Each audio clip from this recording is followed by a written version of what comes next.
Saya melihat bahwa ada situasi di mana orang meninggalkan kita, kemudian kita serta-merta menyalahkan dia bahwa dia adalah seorang yang tidak berkomitmen dan seterusnya.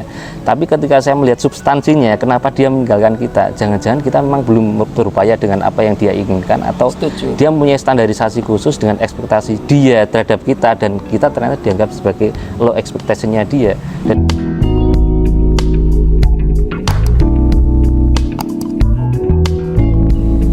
Cah, semangat Cah, ketemu lagi kita. Wes pokoknya selalu yang diingatkan Om Milik.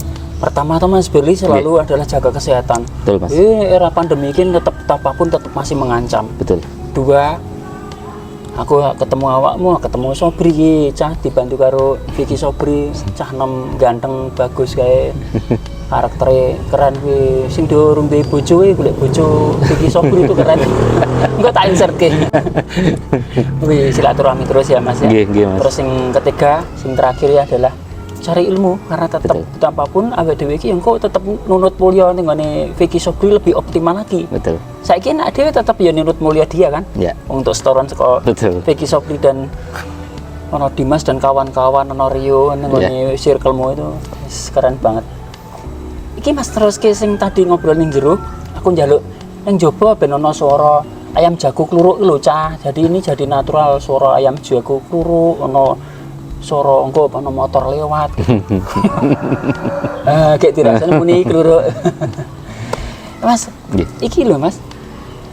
Yang tadi itu kan kita ngomong betapa hidup itu sebagai pemimpin itu harus menyiapkan diri untuk dalam keadaan apapun, disebut nggak bagus, sampai disebut jahat itu loh Mas. Betul. Betapa dhewe iki kudu siap jahat, disebut jahat. Engko wong sadar bahwa kita iki konsentrasinya ora diunekke sebutan apapun kepada kita, itu kita nggak ada peduli lah, itu bullshit lah orang lain mengatakan. Siap diunekke galak, jahat, galak. Kono neh sing rada apik diunekke keras. Kok hebatnya diunekke tegas. Wah, keren kita diunekke tegas. Manusia diunekke tegas tuh, wah pemimpin yang tegas itu wah hebat, kita bangga. Bahayane ngene, puncake terakhir. Uang ki wis separone sangat percaya mbek dhewe to Mas. Neng dindi malah golek dhewe, diminta untuk minta selalu masukan-masukan untuk orang lain. Wah, itu ngerepoti Mas. Mulai itu karena posisiku kan dalam keadaan kerangka kecil kan wis mengalami situasi itu. Karena uang edik tok. Jangan-jangan kok nek dikeki ngerti disalah-salahke ora dilakokke Mas. Betul Mas. Iya ta, mengarep ketemu dhewe tok. Lah padahal fokus kita adalah tentang niat baik sih pada akhirnya. Ternyata niat baik kuwi angel lho dadi pemimpin. Piye sing mbok rasake dhewe iki lho sehari-harine mimpin circle-mu itu piye? Nggih Mas. Jadi saya akan sebelum melanjutkan akan mencoba membagi ada tiga tipikal orang ketika kita sebagai pendamping itu, cara kita menyampaikannya harus seperti apa. Saya bagi ruang yang pertama, ruang A itu ruang yang lembut Mas. Jadi saya merasakan hari ini memang ada tipikal orang yang harusnya seperti itu Mas. Karena ada orang yang cenderung, kalau saya menyebutnya kayak manusia kaca begitu, dia akan mudah patah, dia akan mudah rapuh. Nah kemudian bergeser yang kedua sedikit lebih dibanding yang pertama, di ruang yang B ini ada orang yang memang lembut tetapi sudah mulai ada penegasan dan penekanan di situ. Sampai akhirnya di ruang yang ketiga, memang orang itu tipikalnya kalau nggak didobrak, nggak dikasari, dibilang dengan bahasa yang lebih ekstrim, dia nggak akan sadar Mas. Orang mudeng ya? Nggak mudeng Mas. Ada tipikal yang kayak gitu, harus diketok, memang harus ditendang dan mungkin diinjak gitu. Saya menyebutnya seperti itu. Nah perkara kita nanti resikonya dibenci atau enggak, kalau saya sih nggak peduli sih Mas. Jadi itu kan orang yang mempersepsikan kita, tapi yang jadi kontrol saya adalah bagaimana saya mempersepsikan mereka. Sekalipun mereka membenci saya nggak akan membenci mereka karena niat baik saya untuk membangun mereka gitu Mas. Perkara hasilnya nanti dia memandangnya berbeda, itu urusan dia dengan dirinya sendiri, bukan urusan saya Mas. Kalau saya mencoba memposisikan diri seperti itu. Jadi ketika ada pendampingan yang awalnya mungkin sakit hati, ya silahkan. Kalau sakit hati berarti dirimu sedang berjalan dengan lebih ke sentimen dan emosional, bukan dengan logika.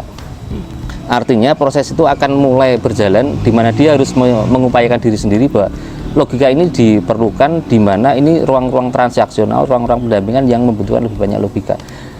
Nah, intensitas dialog akhirnya jadi hal yang krusial. Penting ya? Komunikasi itu menjadi kunci dari semua urusan kalau menurut saya.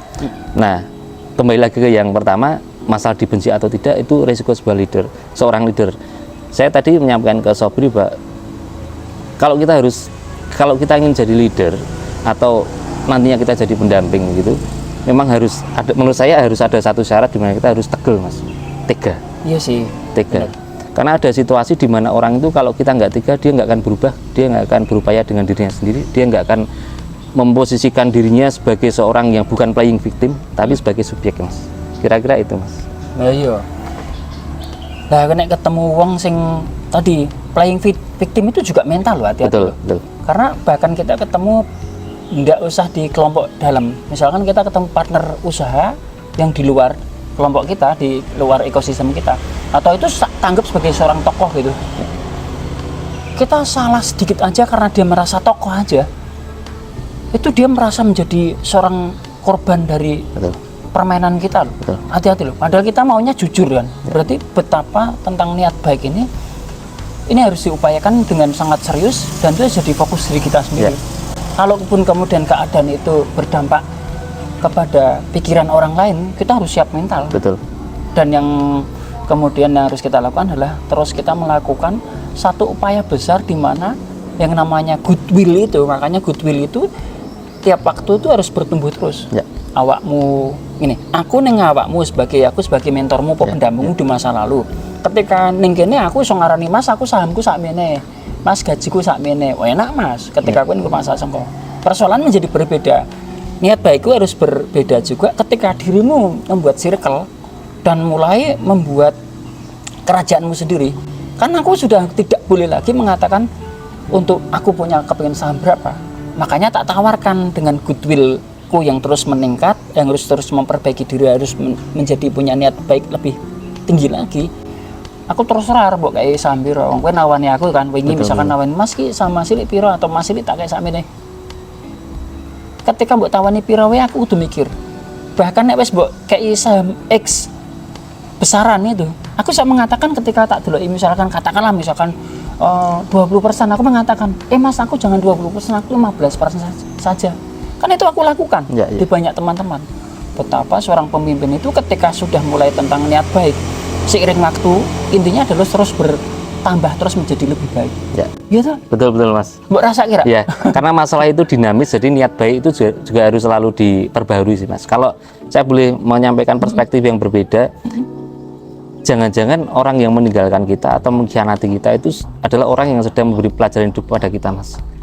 Ya pasti, artinya siapapun yang merasa kita ini dianggap orang masih tidak baik, kita dianggap orang jahat, orang yang berpikiran kita ini jahat, orang kita tidak baik itu, orang itu benar. Betul. Iya, nggak salah. Iya. Jadi siapapun, termasuk aku bilang partner tadi yang temen tokoh lah gitu, aku kan ngadepin kayak gitu berulang-ulang.